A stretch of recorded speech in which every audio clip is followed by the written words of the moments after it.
ونستغفره ونعوذ بالله من شرور أنفسنا ومن سيئات أعمالنا من يهده الله فلا مضل له ومن يضلل فلا هادي له أشهد أن لا إله إلا الله وأشهد أن محمدا عبده ورسوله رب اشرح لي صدري ويسر لي أمري واحلل عقدة من لساني يفقه قولي. Alhamdulillah, malam ini kita teruskan lagi uh, bacaan hadis daripada kitab Riyadhus Salihin, dan malam ini kita akan membaca hadis yang ke-12. Dan sebenarnya hadis yang ke-12 ni adalah hadis yang panjang, tetapi malam ini kita akan baca sepertiga daripada hadis tersebut. Jadi tajuk berkaitan dengan hadis ni ialah mendahulukan ibu bapa dengan ikhlas adalah amal soleh. Mari kita teruskan.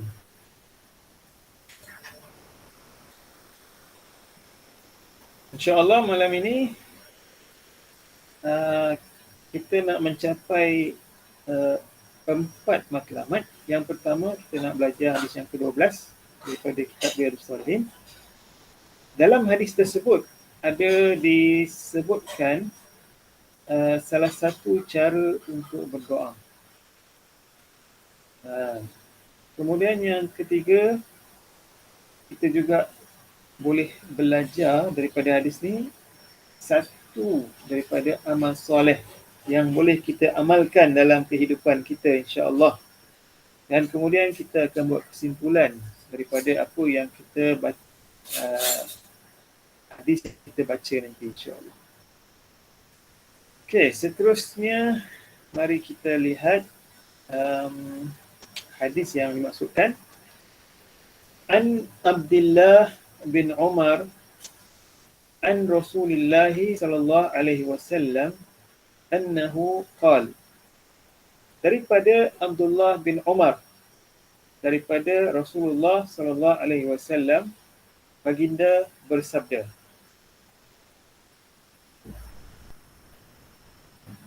Okey. Hadis ini disampaikan kepada kita oleh anak siapa? Umar bin Al-Khattab. Nama dia ialah Abdullah. Okey, kita minta siapa boleh baca? Kita minta Iman lah baca. An Abdillah. Bukan. Ni dah baca dah. Ni baca ni. Ketika sekumpulan 3 lelaki sedang bersia-sia, hujan lebat turun menimpa mereka. Lalu mereka pergi berlindung ke dalam sebuah gua di sebuah gunung, lalu runtuhlah pada mulut gua mereka seketul batu daripada gunung tersebut, lalu mengurungi mereka daripada keluar darinya. Okey. Jadi kata Abdullah bin Umar, Rasulullah sallallahu alaihi wasallam cerita pada dia, Rasulullah SAW bagi tahu dulu masa zaman dalam riwayat lain ada disebutkan dulu cerita ni berlaku pada zaman Nabi Musa. Maknanya umat Nabi Musa. 3 orang ni, dia bukan hidup zaman Nabi Muhammad. Dia adalah umat Nabi Musa. Jadi 3 orang ni, dia pergi berjalan-jalan. Lalu, tiba-tiba tengah jalan-jalan tu, hujan lebat. Jadi, diorang pun lari menyelamatkan diri daripada hujan. Lalu, masuklah ke dalam gua. Dia masuk dalam gua. Ada berapa orang tadi? Okay. Nah, ada berapa orang? Ada 3 orang. Okey, 3 orang. Dia lari masuk dalam gua. Tiba-tiba masuk dalam gua, batu besar runtuh sampai pintu gua ni, mulut gua tertutup. Lalu mereka kena kurung dalam gua, tak nampak apa. Gelap gelita. Cuba bayangkan, kita masuk dalam gua, tiba-tiba runtuh. Pintu gua runtuh, tak boleh nak keluar, tak nampak cahaya. Okey, seterusnya kita minta Akil Zikri baca.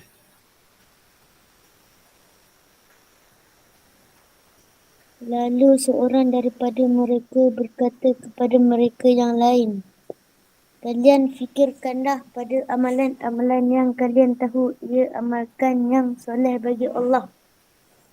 Yakin yang Amalan yang diterima soleh, yakni amalan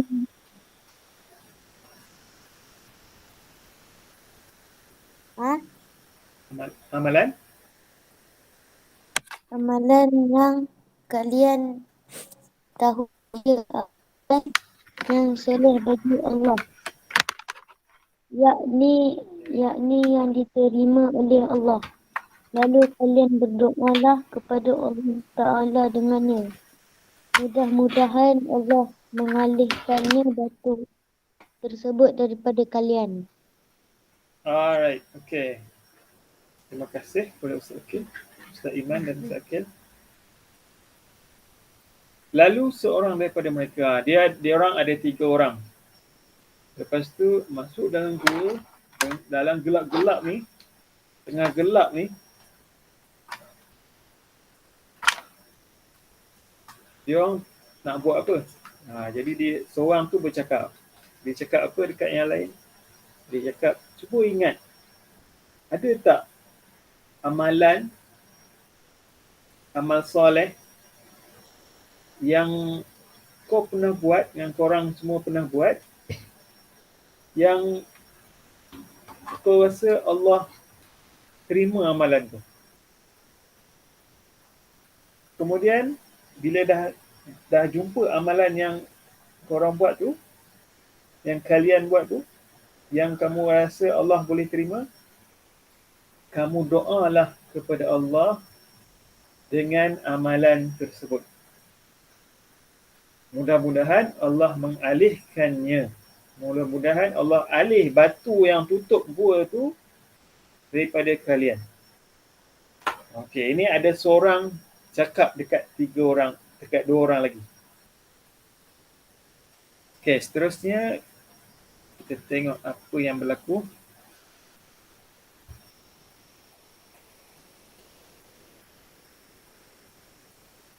Okey, kita minta Datuk Najib. Minta Datuk Najib baca. Assalamualaikum. Assalamualaikum.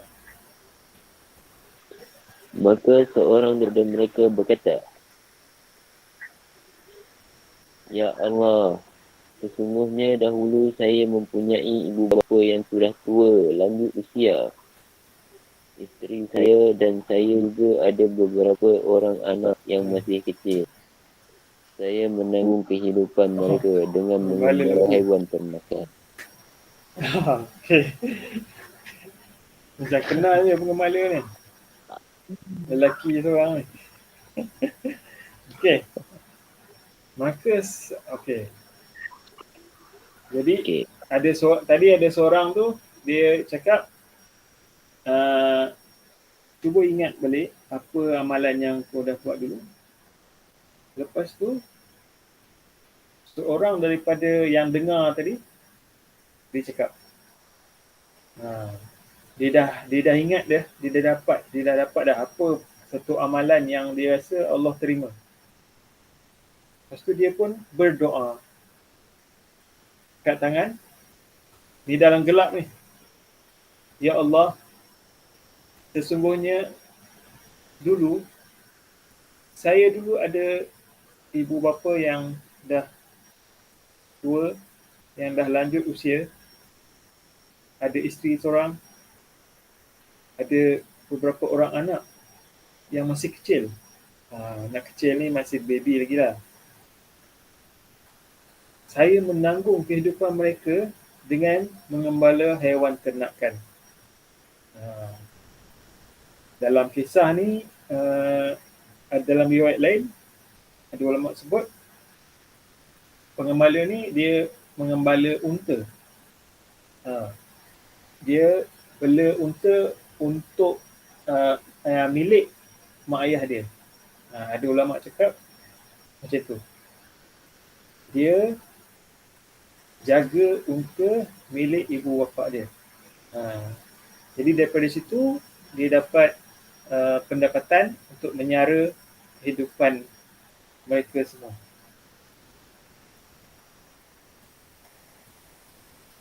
Okey. Naklah masuk. Selamat datang. Okey, seterusnya mari kita lihat. Kita minta Ustazah Nurul Hidayati baca. Sambung.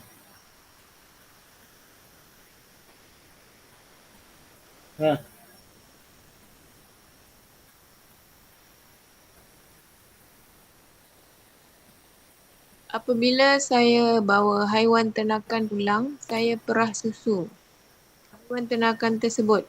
Lalu saya dahulukan dengan kedua ibu bapa saya. Maka saya beri mereka berdua minum air susu tersebut sebelum anak-anak saya. Jadi lelaki ni biasanya bila dia balik, dia bawa balik dia punya haiwan ternakan dia, dia bawa balik. Bila lembu masuk kandang, dalam cerita ni unta lah, bila unta dia bawa balik unta masuk kandang, dia pun perah susu, bawa balik rumah, dan dia tak bagi orang lain minum susu tu, dia bagi mak ayah dia minum dulu. Itu kebiasaannya. Anak dia yang kecil ni pun dia tak bagi. Dia bagi mak ayah dia minum dulu. Lepas tu baru orang lain boleh minum.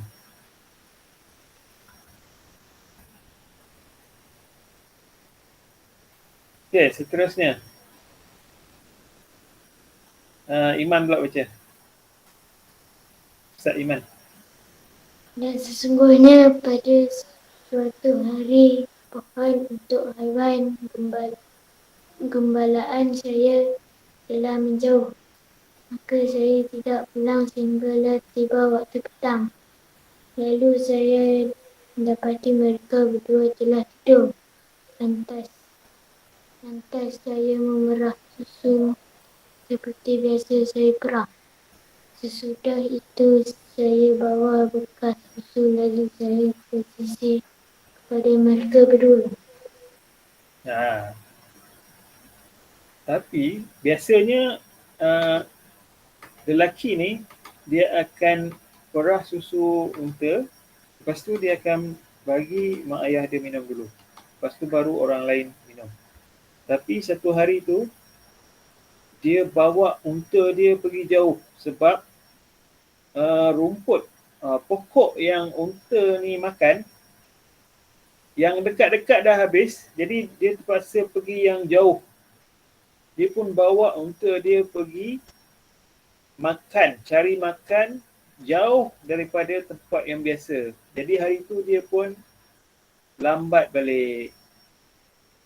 Biasanya balik awal, biasanya mungkin sebelum tengah hari dia dah balik. Tapi hari tu dia balik dah petang. Jadi bila balik dah petang, dia tengok mak ayah dia dah tidur. Mungkin tidur masa tunggu anak dia balik. Lepas tu tengah lapar pula tu, dia tidur. Lepas tu lelaki tu kata, saya pun memerah susu seperti biasa. Lepas dia balik, biasanya dia akan perah susu. Lepas tu dia akan bawa susu untuk bagi mak ayah dia minum. Tapi mak ayah dia tidur. Mak ayah dia tidur. Dia pergi dekat kepala, bahagian kepala mak ayah dia. Lepas tu apa yang berlaku? Okay. Ustaz Akil pula baca.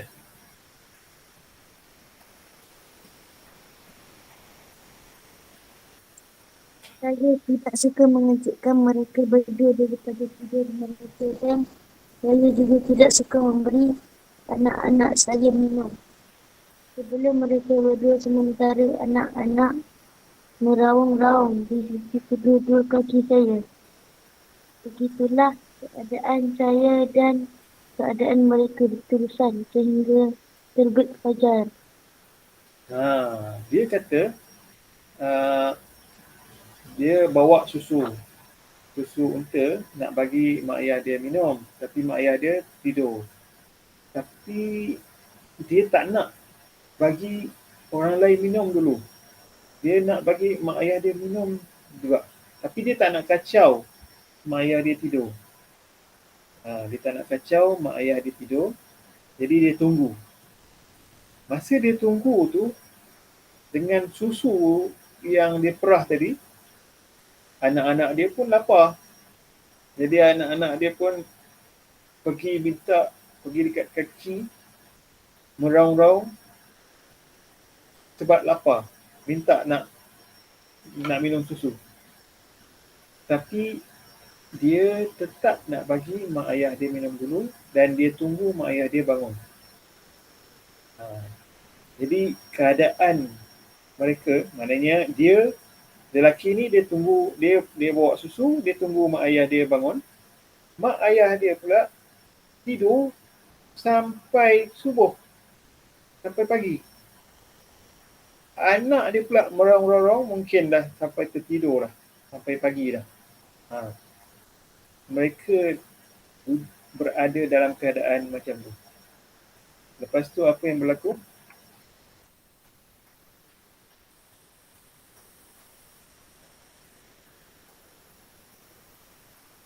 Ini sama.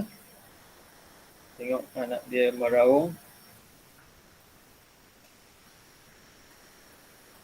Okey. Betul Najib.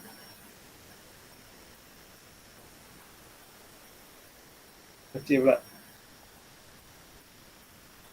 Oleh itu, jika engkau tahu bahawa sesungguhnya saya berbuat begitu mengharapkan wajahmu, maka engkau bukakanlah buat kami daripadanya, yakni daripada batu besar yang menutupi mulut gua. Satu ruang yang kami boleh nampak langit daripadanya. Lantas Allah buka daripadanya satu ruang. Lalu mereka pun nampak langit daripadanya. Alhamdulillah.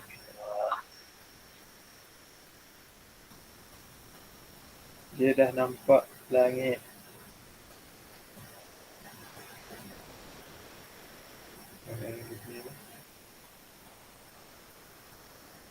Okey.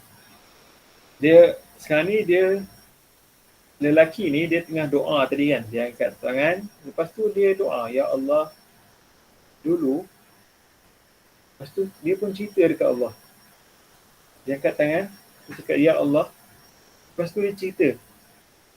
Ya Allah, dulu aku pernah bla bla bla macam yang kita baca tadi. Lepas tu sampai dah habis cerita dia tu, disambung doa dia cakap apa? Oleh itu, jika engkau tahu, kalaulah aku buat apa yang aku buat tu ikhlas, saya berbuat begitu mengharapkan wajahmu. Maknanya, kalaulah apa yang aku buat tu ikhlas, maka ya Allah, bukalah pintu gua ni. Bukalah batu yang tutup pintu gua tu, buka sikit je.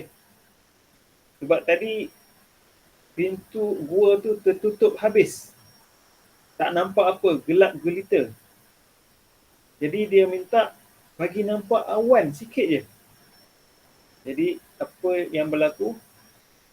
Bila dia minta dengan dia menyebut amal soleh, amalan baik yang pernah dia buat, iaitu dia mengutamakan ibu bapa dia. Lepas tu dia berdoa. Lepas tu dia cakap, kalau betul dia ikhlas, ya Allah, bukalah pintu gua ni. Bukalah runtuhan batu yang besar ini, bagi ada ruang supaya nampak langit. Lepas tu apa yang berlaku? Batu tu terbuka sikit sampai nampak langit. Tapi tak boleh keluar lagi.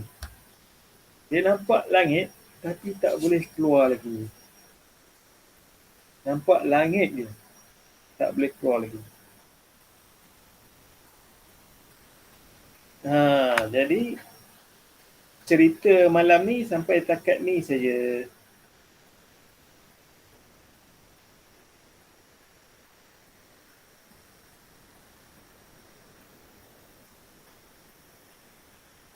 Okey.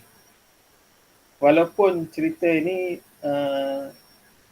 separuh 1/3 daripada hadis yang panjang ni, ada beberapa pengajaran penting yang boleh kita belajar. Antaranya yang pertama, bila kita susah, bila berlaku satu bencana, berlaku satu kesusahan, apa yang kita boleh belajar daripada kisah ini, kisah yang diceritakan oleh Nabi Muhammad SAW ni, bila berlaku kesusahan, kita minta bantuan Allah. Orang lain mungkin tak boleh tolong, tapi Allah boleh tolong. Kemudian yang kedua, dalam kisah tersebut, lelaki itu dia menyebut dulu dia pernah buat, iaitu dia mengutamakan ibu bapa dia sebelum orang lain. Jadi mengutamakan ibu bapa adalah salah satu daripada amalan yang soleh, amalan yang Allah suka. Kemudian yang ketiga, pengajaran daripada kisah ni, Allah terima amalan soleh jika kita ikhlas. Amalan soleh yang ikhlas Allah akan terima. Jadi dalam kisah ni, bila Allah buka pintu gua sikit, dia menunjukkan bahawa Allah terima amalan dia sebab dia ikhlas. Jadi kita pun, kalau kita nak amalan kita diterima, amalan soleh kita diterima, kita hendaklah buat dengan ikhlas. Kemudian yang keempat, dalam kisah ini, sebenarnya lelaki ni menunjukkan cara bertawassul dengan menyebut amal soleh. Tawassul ni ialah kita menggunakan perantaraan. Bila kita minta dengan Allah, kita guna perantaraan. Dalam kes ni, kita gunakan amal ibadah kita, amal soleh kita sebagai perantara. Jadi ini salah satu amalan yang diajar oleh Nabi SAW. Melalui hadis ni lah, ulama kata kita boleh bertawassul dengan melalui amal soleh.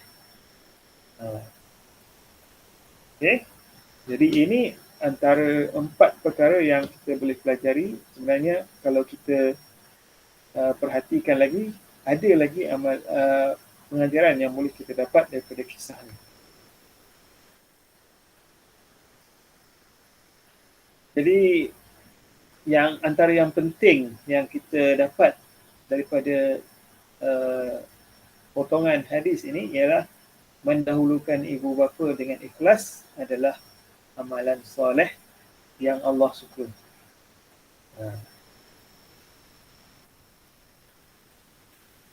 Okey, jadi daripada apa yang kita pelajari malam ini, yang kita dah baca tadi, yang pertama kita sudah mencapai matlamat yang pertama, iaitu kita telah mempelajari hadis ke-12 daripada kitab Riyadhus Shalihin, iaitu sepertiga daripadanya, dan kita akan sambung 2/3 daripada hadis ini dalam siri yang akan datang, insya-Allah. Kemudian yang kedua, kita telah pun mempelajari salah satu cara berdoa. Mungkin sebelum ni kita doa biasa je, ya Allah, jadikanlah aku seorang yang pandai, contohnya. Ya Allah, jadikanlah aku anak yang soleh, contohnya. Apa lagi? Itu satu cara berdoa. Satu cara lagi seperti yang disebutkan dalam hadis ni, kita sebut amalan soleh yang pernah kita buat, lepas tu kita minta dengan Allah. Ya Allah, kalaulah Engkau terima amalan aku yang pernah aku buat tu, Engkau makbulkanlah doa aku. Contohnya macam itulah. Okay. Dan cara berdoa yang disebutkan dalam hadis ni, dalam kisah ni, dipanggil tawassul. Tawassul dalam berdoa. Okay, yang ketiga, kita mempelajari salah satu amal soleh, iaitu mengutamakan ibu bapa daripada orang lain. Dan secara kesimpulannya, bolehlah kita beramal dengan amalan yang disebut dalam kisah ni, dan semoga doa kita akan dimakbulkan oleh Allah Azza wa Jalla dengan kita mempraktikkan, kita menggunakan cara yang telah diajarkan oleh Nabi SAW ini. Sebelum kita tamatkan sesi ini, kita tengok ada sedikit ujian. Sebelum tu ada soalan ni?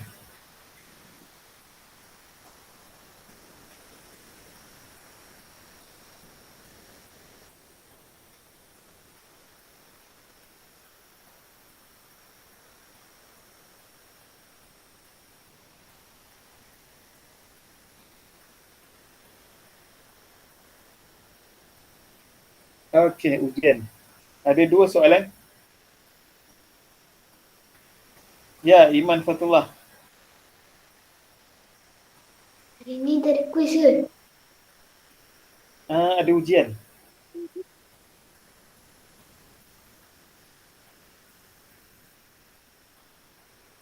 Tak ada. Nampak? Nampak. Okey, kita bagi siapa dulu? Mak, nampak tak?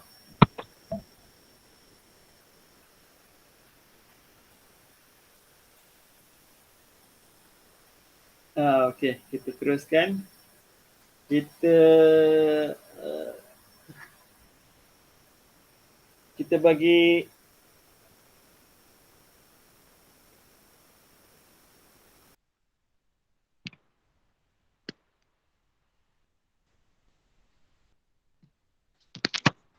disebutkan dalam siri malam ini, siri bacaan hadis malam ini.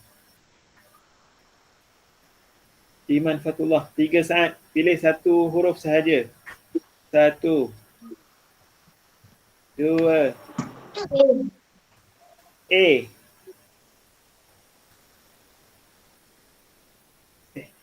Tidak tekan. Oh, ada 2 A. Okey. Dato' Najib.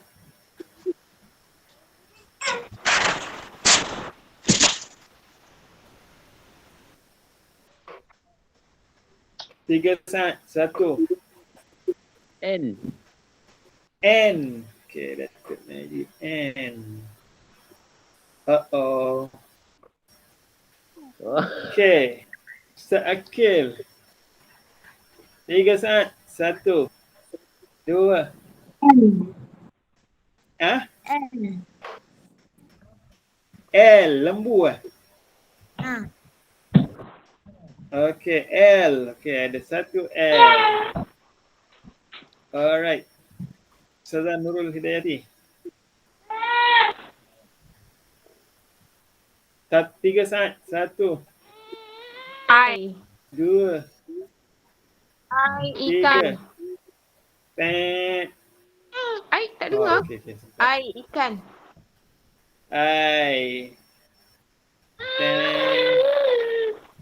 Ikan tak ada. I tak ada. Okey. Tak ada. Ha. Mak, Alah dia. 3 saat. 3 saat, Mak. 1, 2, 3. Okey, tak ada. Okey. Apa dia punya hint ni? Hint dia, perkataan ni disebutkan dalam kelas malam ni. Okey, Iman Fatullah. 3 saat. 1, 2, H. Tidak tekan.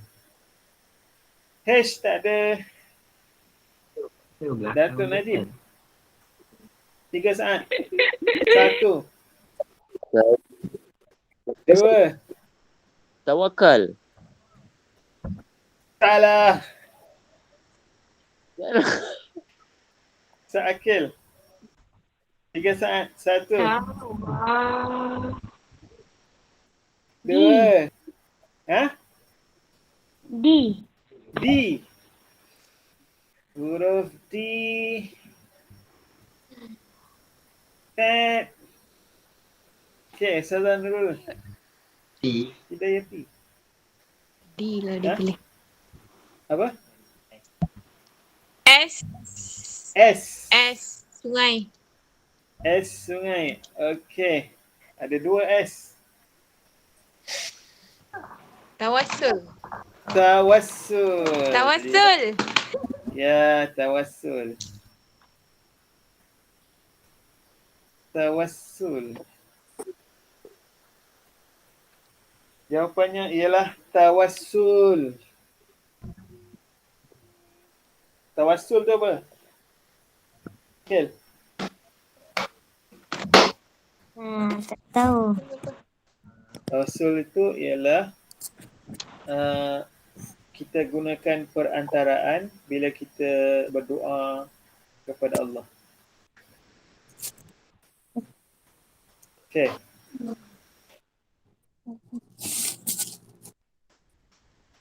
Faham. Faham? Okey, satu lagi last. Okay.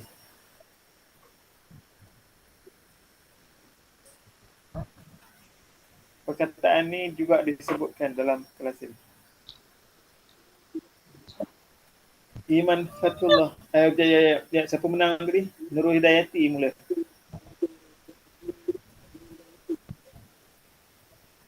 Tiga saat. 1. A. Dua A.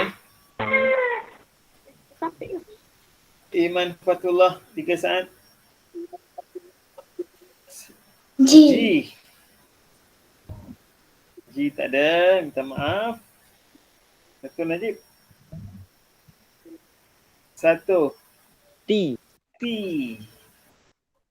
Terengganu. Tak ada. Syakil. 1, I. 2, I. Minta maaf, tak ada. Saudara Nurul Hidayati. 1, 2, N. N. N. Nafis. Tak ada. N. Nafis tak ada. Nafis tak Ustaz ada. Iman. Nafis. Ustaz Iman 3 saat. 1, 2, L. L. L lembu. Okey. Lembu pun tak ada. 1 Najib. 1, R. R. Tak ada. Jawapannya ialah ibu bapa. Payah lah. Okey, jadi perkataan ni kita sebutkan ketika kita menyebutkan salah satu daripada amal soleh yang Allah suka ialah mengutamakan ibu bapa daripada yang lain.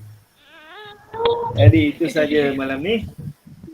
Terima kasih semua. Subhanakallahumma wa bihamdika asyhadu an la ilaha illa anta astaghfiruka wa atubu ilaik. Assalamualaikum warahmatullahi Assalamualaikum.